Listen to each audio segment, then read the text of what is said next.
Our second panelist today is going to be Dr. Mosoka Fallah. He is the DG, the Deputy Director General with the National Public Health Institute of Liberia. Thank you very much. And I see a lot of correlates with the presentation by my colleague. But I think the most important thing I would say is that Ebola prepared us for COVID-19. When we had Ebola in 2014, for instance, we never had a lab to be able to test specimen.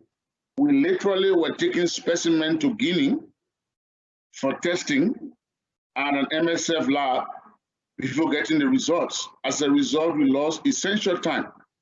But the key lesson from Ebola helped us to prepare.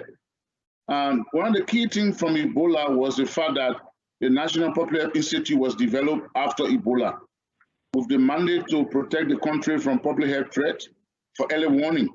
And so that was the first infrastructure created that helped us a lot in the COVID response. Within the Public Health Institute is an entire department of infectious disease surveillance that does active surveillance every day. And that includes also our port of entry. And one of the things we also developed strongly after Ebola was a strong laboratory system. And so we are able to test for over 9 priority diseases on a weekly basis. And most of the staff we developed as a result of the Ebola from testing thousands of specimens. And also we developed a lot of public health workforce using the field epidemiology training program. And so the fact that we had a strong public health workforce, we had a public health institute, we had a laboratory system, and we had a surveillance infrastructure.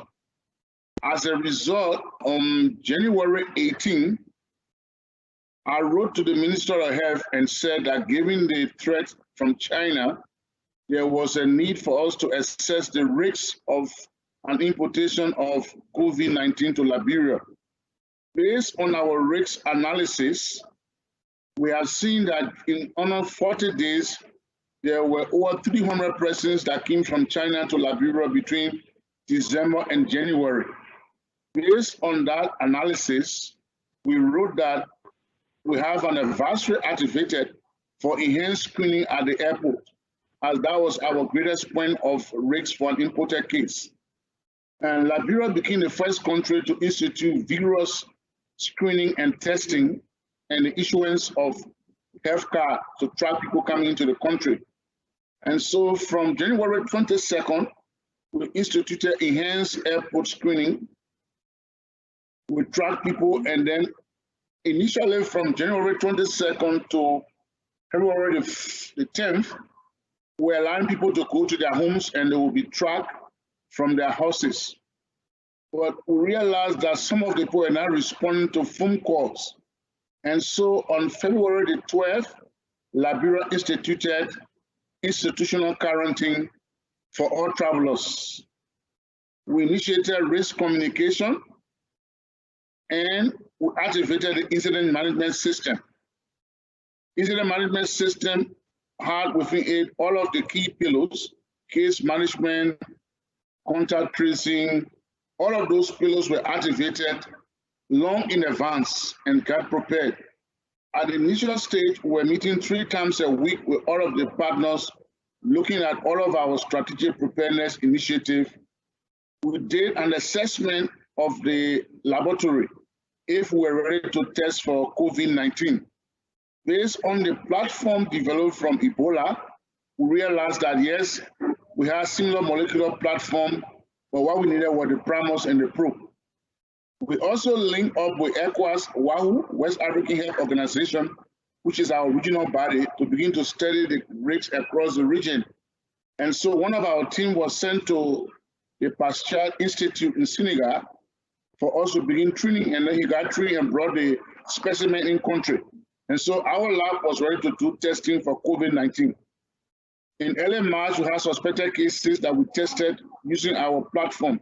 And so basically the Ebola prepared us to go into immediate response phase, preparedness phase at the airport with enhanced screening, with institutional quarantine.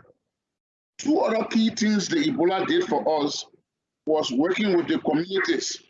During the Ebola, the 2014-15 Ebola, we had instituted extensive hand washing. And so as a result of our experience, we worked with the communities and immediately started hand washing. And I will have to say, I think most people have gotten used to hand washing. And so many persons brought their buckets out before institutions and ministries and started to do hand washing and started to do temperature check. The next thing we instituted was to put a ban on handshake. Everyone stopped shaking hands. So people stopped shaking hands. And again, this was from Ebola. We had learned to live for 1 year without shaking hands during Ebola. So it was much more easier to introduce those measures. And so those Ebola measures were put in place. And then I have to praise the president for the leadership. The president invited the minister and I. We presented to the president and we decided that it needed a national response. And so we proposed the development of a special presidential task force. This was inaugurated, headed by the president. As a result, multi-agencies were involved in the response. For instance, we had the police at the airport. We had the foreign affairs diplomat to escort travelers. We had the Ministry of Foreign Affairs set up a meeting with all of the diplomats and the ambassadors. And we briefed the diplomats and the ambassadors on how we're going to determine countries with risks that were going to come to the country and the issue of institutional quarantine. Those measures were put in place in January, February, until March 16, when we had our first confirmed case. We also were able to work with the military for the military hospital. We did an assessment of the military hospital, the newly constructed military hospital, that we quickly converted to a treatment unit, the COVID-19 treatment unit. And so we're able to work with the military, use our doctors who are working in the Ebola treatment unit.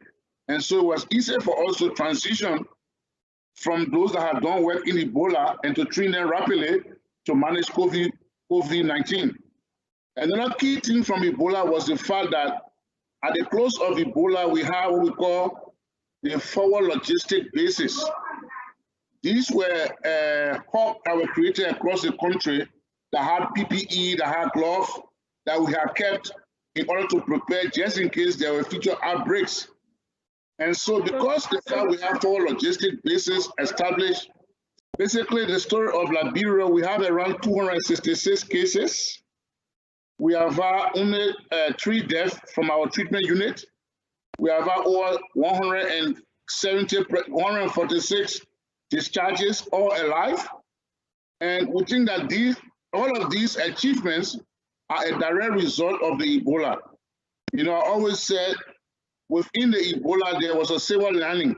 And the silver lining was we're able to prepare to have a strong public health workforce, a strong laboratory system, the political leadership, and the ability to do contact tracing. And so these are all things that have contributed to us having lower cases, to be able to have hand washing and all of the community intervention by the population. And so those are the issues that have helped us. Thank you very much. I can take questions, but if you ask me, our success is based on the hard lessons we got from Ebola, 2014, 2015 Ebola. Taking from Dr. Fallah, thank you so much. The issue again that comes up is political will and the accessibility of the leadership to want to engage and be part of solving or fighting the pandemic. Another one is the issue of experience. We all know that Liberia was so devastated not so long ago with Ebola. So that experience also assisted them in being able to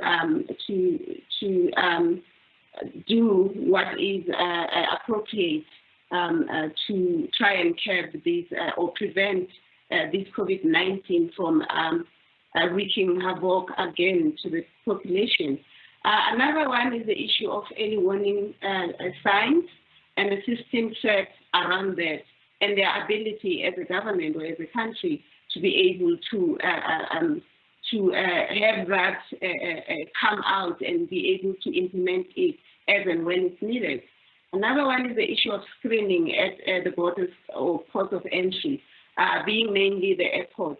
It seems that in Liberia, that is something that they were able to do it. We're in Liberia early this year, and we bear witness to how you're able to do that. Even the issue of behavior change, we're surprised when we got there that, from the airport, at the hotel, whether you just walk out for a few minutes, when you go back in, you had to wash your hands, and you wash it with soap and thoroughly soap.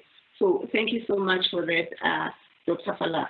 To Dr. Fallah, what government-wide initiatives were created to offer financial relief, and how did the innovativeness to keep business alive prevent the economy from collapsing?